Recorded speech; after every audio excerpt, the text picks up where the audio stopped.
السلام علیکم۔ مرتے وقت انسان سب کچھ بھول جاتا ہے، لیکن ایسی دو ہستیاں جسے انسان مرتے وقت ہرگز نہیں بھولتا، جاننے کے لیے ویڈیو کو مکمل ضرور دیکھیے گا۔ عام طور پر یہ تصور کیا جاتا ہے کہ زندگی کے آخری لمحات میں ایک جنگ سی چل رہی ہوتی ہے۔ انتقال کرنے والے شخص کا چہرہ دیکھ کر یوں لگتا ہے جیسے وہ سو رہا ہو۔ چہرے پر بہت عام تاثرات ہوتے ہیں۔ ایسا لگتا ہے کہ موت کا عمل آخری سانس لینے سے ایک ہفتہ قبل شروع ہو جاتا ہے۔ اس دوران صحت متاثر ہونے لگتی ہے، جسم کمزور پڑنے لگتا ہے، چلنے میں دشواری پیش آنے لگتی ہے اور غنودگی طاری رہتی ہے۔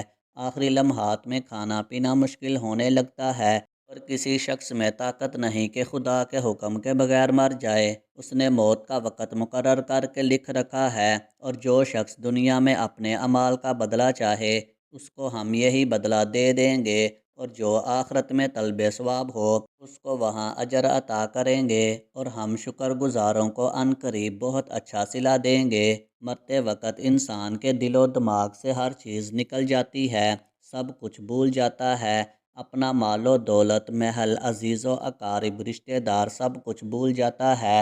مگر مرتے وقت انسان دو لوگوں کو بہت یاد کرتا ہے، دو لوگ ہرگز نہیں بھولتا۔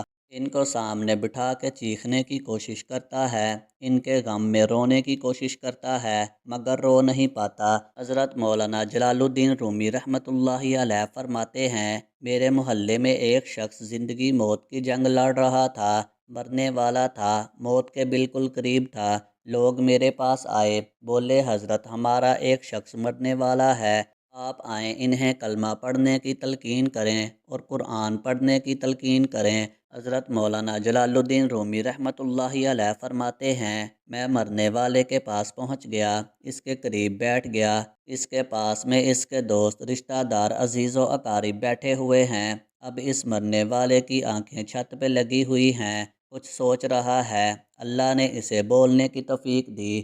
وہ رو کر کہنے لگا، میرے بچے کہاں ہیں؟ اس کو نہ کمایا ہوا مال یاد آیا، نہ دولت یاد آئی، نہ عزیز و اقارب یاد آئے، یہاں تک کہ اسے ماں باپ بھی یاد نہ آئے۔ بس وہ کہتا ہے، میرے بچے کہاں ہیں؟ بچے دوڑ کر آئے، ساتھ میں بیٹھ گئے۔ پھر کہتا ہے، میری بیوی کہاں ہے؟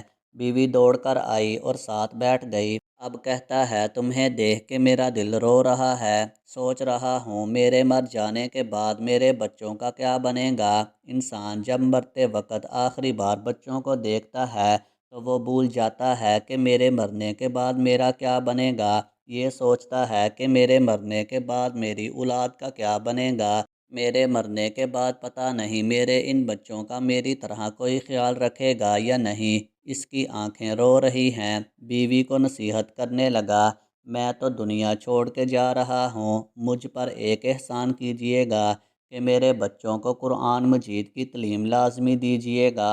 ان کے منہ سے نکلا اللہ کا نام میری قبر کو روشن کر دے گا، مجھے جہنم کی آگ سے، اللہ کے عذاب سے دور کر دے گا۔ ان کو دین کی تعلیم دینا۔ یہاں ایک واقعہ ملاحظہ فرمائیے۔ حضرت سیدنا موسیٰ علیہ السلام کا ایک قبرستان سے گزر ہوا۔ آپ علیہ السلام نے دیکھا قبرستان کی ایک قبر کے اندر مردے کو دردناک عذاب دیا جا رہا ہے۔ مردہ عذاب میں مبتلا ہے، اس کی قبر جہنم کے گڑھوں میں سے ایک گڑھا بنی ہوئی ہے۔ مردہ چیخ و پکار کر رہا ہے۔ حضرت سیدنا موسیٰ علیہ السلام آگے چلے گئے۔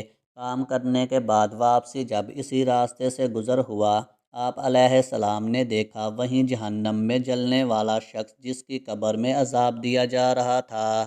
اب وہ شخص جنت میں ٹہل رہا ہے، اس کی قبر جنت کا باغ بنی ہوئی ہے۔ آپ علیہ السلام نے دونوں ہاتھ اٹھائے، عرض کی، میرے مالک تھوڑی دیر پہلے میں یہاں سے گزرا تھا، یہی قبر جہنم کے گڑھوں میں سے گڑھا بنی ہوئی تھی، تھوڑی دیر بعد یہ جنت کے باغوں میں سے ایک باغ کیسے بن گئی؟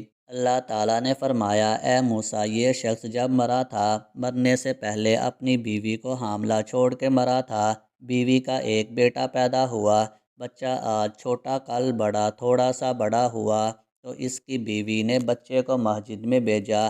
معلم صاحب نے اس کے بچے کو بسم اللہ الرحمن الرحیم پڑھائی۔ جب اس کے بچے نے بسم اللہ پڑھی تو موسیٰ، مجھے حیا آئی کہ اس کا بچہ میرا نام لے اور میں اپنا نام لینے والے بچے کے باپ کو جہنم میں ڈالوں، یہ میری رحمت گوارا نہیں کرتی۔ اس لیے ہمیں چاہیے کہ ہم بچوں کو قرآن مجید کی تعلیم دیں۔ اگر تم چاہتے ہو کہ تمہاری قبریں روشن ہو، عذاب کے قریب بالکل نہ آئیں، تو اپنے بچوں کو قرآن مجید کی تعلیم دینا۔ حضرت مولانا جلال الدین رومی رحمۃ اللہ علیہ فرماتے ہیں، وہ شخص توبہ کرتا یہ کہتا کہ میرے بچوں کو قرآن کی تعلیم دینا، ایک دم اس کی زبان لڑکھڑانے لگی، اس کا بدن کانپنے لگا، موت کا فرشتہ آ گیا روح نکالنے کے لیے۔ فرماتے ہیں جب انسان کی روح نکلتی ہے تو اس کا منہ کھل جاتا ہے، دونوں ہونٹ ایک دوسرے سے جدا ہو جاتے ہیں، انسان کی روح انسان کے پیروں سے نکلتی ہوئی اوپر کی طرف آتی ہے، جب دل اور پھیپھڑوں تک پہنچتی ہے۔ یہ وہ وقت ہوتا ہے کہ جب انسان زندگی میں پہلی بار فرشتے اور شیطان کو دیکھتا ہے۔ یہ وہ مرحلہ ہوتا ہے جب انسان کے ایک طرف شیطان اس کے کان میں غلط مشورہ ڈالتا ہے اور دوسری طرف اس کی زبان سے اس کے عمل کے مطابق الفاظ نکلنے لگتے ہیں۔ اگر انسان نیک ہوتا ہے، نمازی ہوتا ہے، عبادت گزار ہوتا ہے، تو پھر اس کا دماغ اس کی زبان کو کلمہ پڑھنے کی تلقین کرتا ہے، درود پڑھنے کی تلقین کرتا ہے، اور اگر انسان نیک نہیں ہوتا تو پھر اس کا جو دماغ ہوتا ہے وہ عجیب سی ہیبت کا شکار ہو جاتا ہے اور انسان شیطان کے مشورے کو قبول کر بیٹھتا ہے، پھر کوشش کرتا ہے کلمہ پڑھنے کی لیکن نہیں پڑھ پاتا۔ ہماری آنکھیں کھلی ہیں، آج ہماری سانسیں چل رہی ہیں، اس سے پہلے کہ یہ وقت گزر جائے، یہ زندگی کے لمحے میرے اور آپ کے لیے غنیمت ہیں۔ آخرت کے لیے کچھ اکٹھا کر لو، مرنے سے پہلے پہلے قبر کی روشنی بنا لو، معلوم نہیں پھر فرصت ملے نہ ملے، معلوم نہیں پھر یہ زندگی کے لمحے ملے نہ ملے۔ اللہ پاک ہم سب کو عمل کی توفیق عطا فرمائے اور ہمارا خاتمہ ایمان پر فرمائے، آمین ثم آمین۔